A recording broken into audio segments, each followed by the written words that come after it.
নামখানায় উপভোক্তাদের কাটমানি ফেরত দিলেন তৃণমূল পঞ্চায়েত সদস্য। দলের চাপে টাকা তুলেছি, নাম বললে খুন করবে ওরাই। রাজ্যে রাজনৈতিক পালাবদলের পর সুন্দরবন উপকূলে যেন এক অন্যরকম শুদ্ধিকরণ শুরু হয়েছে। এবার কাটমানির টাকা প্রকাশ্যেই গ্রামবাসীদের হাত জোর করে ফেরত দিলেন খোদ তৃণমূলের পঞ্চায়েত সদস্য। ঘটনাটি ঘটেছে দক্ষিণ চব্বিশ পরগনার সাগর বিধানসভার নামখানার শিবরামপুর গ্রাম পঞ্চায়েতের পাতিবুনিয়া এলাকায়। তবে শুধু টাকা ফেরত দেওয়াই নয়, টাকা ফেরত দিয়ে খোদ তৃণমূল দলের সদস্য যেভাবে নিজের দলেরই শীর্ষ নেতৃত্বের দিকে দুর্নীতির আঙুল তুলেছেন তা অত্যন্ত বিস্ফোরক। স্থানীয় সূত্রে জানা গিয়েছে, শিবরামপুর গ্রাম পঞ্চায়েতের 252 নম্বর বুথের তৃণমূল সদস্য মাধব চন্দ্র রায়ের বিরুদ্ধে দীর্ঘদিন ধরেই আবাসের টাকা পাইয়ে দেওয়ার নামে কাটমানি নেওয়ার ক্ষোভ জমেছিল। অভিযোগ, ওই বুথের প্রায় 45 জন উপভোক্তার কাছ থেকে আবাসের দ্বিতীয় কিস্তির টাকা পাইয়ে দেওয়ার নাম করে মাথাপিছু 5,000 টাকা করে কাটমানি নিয়েছিলেন তিনি। 2026-এর বিধানসভা নির্বাচনে রাজ্যে ক্ষমতা বদলের পর রবিবার স্থানীয় বিজেপির নেতৃত্ব এবং গ্রামবাসীদের নিয়ে পাতিবুনিয়ার একটি স্কুল মাঠে বসে প্রকাশ্য সভা। সেখানেই সবার সামনে নিজের অন্যায় স্বীকার করে 45 জন উপভোক্তার পাওনা টাকা নিজের থেকেই ফেরত দেন শিবরামপুর গ্রাম পঞ্চায়েতের তৃণমূলের পঞ্চায়েত সদস্য মাধব চন্দ্র লায়া। টাকা ফেরত দেওয়ার পর ক্যামেরার সামনে বিস্ফোরক সব দাবি করেন এই তৃণমূল সদস্য। মাধব চন্দ্র লায়া বলেন, ঘরের দ্বিতীয় কিস্তির টাকা পাইয়ে দেওয়ার নাম করে আমি এই টাকাগুলো নিয়েছিলাম ঠিকই, কিন্তু আমাকে দলের পক্ষ থেকে এই টাকাগুলি তোলার জন্য চাপ দেওয়া হয়েছিল। আমি এই টাকা তুলে পঞ্চায়েতের টেবিলে জমা দিয়েছিলাম, নিজে 1 টাকাও নিইনি। এই দুর্নীতির সঙ্গে শিবরামপুর পঞ্চায়েত এবং তৃণমূলের উচ্চপদস্থ শীর্ষ নেতৃত্ব জড়িত। সব টাকা উগরে দেওয়ার পর এখন নিজের এবং পরিবারের নিরাপত্তা নিয়ে চরম আতঙ্কে ভুগছেন এই পঞ্চায়েত সদস্য।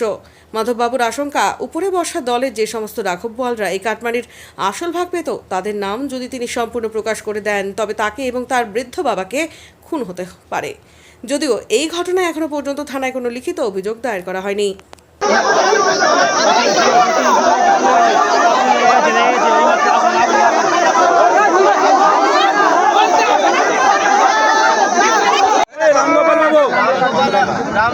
আপনি টাকাটা ঘুরে পেলেন তো? হ্যাঁ পেয়েছি। পেয়েছেন তো? কি কারণে দিয়েছিলেন? কি কারণে দিয়েছিলেন আপনি? ঘরের জন্য। ওই ঘরের জন্য। ঘরের টাকা। এই টাকাটা কাকে দিয়েছিলেন, কেন দিয়েছিলেন? রাজালয়া আমাদেরকে বলেছিল যে আপনাদের তো কিছুটা বাড়ি উঠে গেছে, তাই পাকার বাড়ি দেখলে আপনাদেরকে টাকা দেবে না, তা আপনি যদি 5,000 টাকা দেন তাহলে আপনাদের টাকাটা আমরা স্যাংশন করব। তাই আমরা ভাবলাম তাহলে দিলে যদি আমরা গরিব মানুষ, আমরা কিছুটা তুলেছি আর তুলতে পারছি না, তার জন্য আমরা কিছুটা ওই টাকাটা দেওয়া হয়। সরকারিভাবে কি এরকম টাকা দিয়ে ঘর পাওয়া যায় কখনো? চাওয়া পাওয়ার যুগ, কিছু দিলে তাহলে আমি কিছু পাবো। আমরা অভাবী মানুষ, গরিব দারিদ্র সীমার লোক, আমরা তার জন্য ওদেরকে 5,000 টাকা দিয়ে তখন আমরা ওই টাকাটা আর বাদ বাকি টাকাটা আমাদেরকে দেয়। মাধবকে, রাজাকে, মাধব লায়া এখানে করে আমাদের পঞ্চায়েত মেম্বার। ও কি বিভিন্নভাবে শুধু ঘরের টাকা না বিভিন্ন অন্য কিছু টাকা? ওটা আমরা বলতে পারবো, আমরা দারিদ্র সীমার লোক, আমরা খেটে খাই, ভাত খাই, আমরা এত ওর ভেতরে যাই না। আমাদের এইটা বলেছে, আমরা দিয়েছি, আমার ওই আর বাদ বাকি টাকাটা আমরা পেয়েছি, আমরা ওইটা নিয়ে আমরা আমাদের বাড়িটা আজকে কি টাকা ফেরত দেওয়া হচ্ছে? আজকে তার জন্য সেই টাকাটা ফেরত দেওয়া হয়েছে। আমাদের একদিন বাড়িতে গিয়ে বলছে, আর আমি যে 5,000 টাকাটা নিয়েছিলাম সেটা আমাদের এখন বাড়িতে ফেরত দিতে বলে। তো আমরা বলেছি তুমি কি নেবে? আমার ছেলে বলেছে, বলে হ্যাঁ আমাদের প্রাপ্য জিনিস আমরা কেন নেবো না, এটা তো আমাদের ওখান থেকে টাকা দিয়েছে, সরকার দিয়েছে, তাহলে তোমার তো পাওয়ার অধিকার নেই। আমার ছেলে বলতে তখন ও আমাদেরকে তাহলে স্কুলে টাকা হবে, যেদিন টাকা হবে তোমরা ওদিন গিয়ে আমার টাকা ফেরত দেবো। সদস্য দীর্ঘদিন ছিলেন, উনি টাকা নিয়েছিলেন, হঠাৎ করে যে পালা বদলের কারণে ভয় পেয়ে গিয়ে কি এই টাকাটা ফেরত দিচ্ছেন বলে মনে হয়? তাই হচ্ছে। কেন ফেরত দিচ্ছেন না?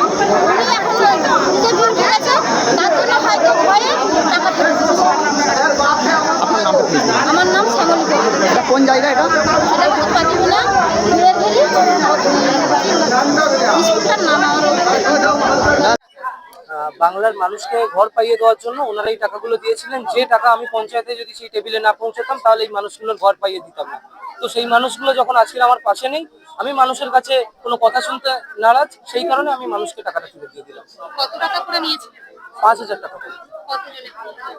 প্রায় আনুমানিক 45 জন।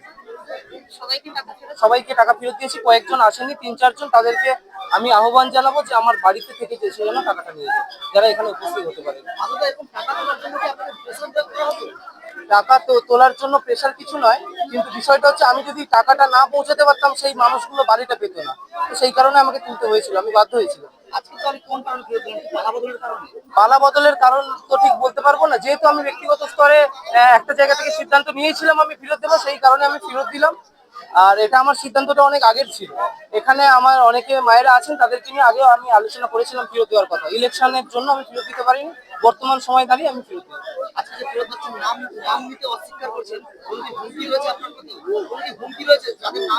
আমি মার্ডার হয়ে যেতে পারি, আমার প্রাণহানির আশঙ্কা রয়েছে। তো আমি বলে দিয়েছি, আপনারা যথেষ্ট বুঝদার, আপনারা বুঝে যাবেন।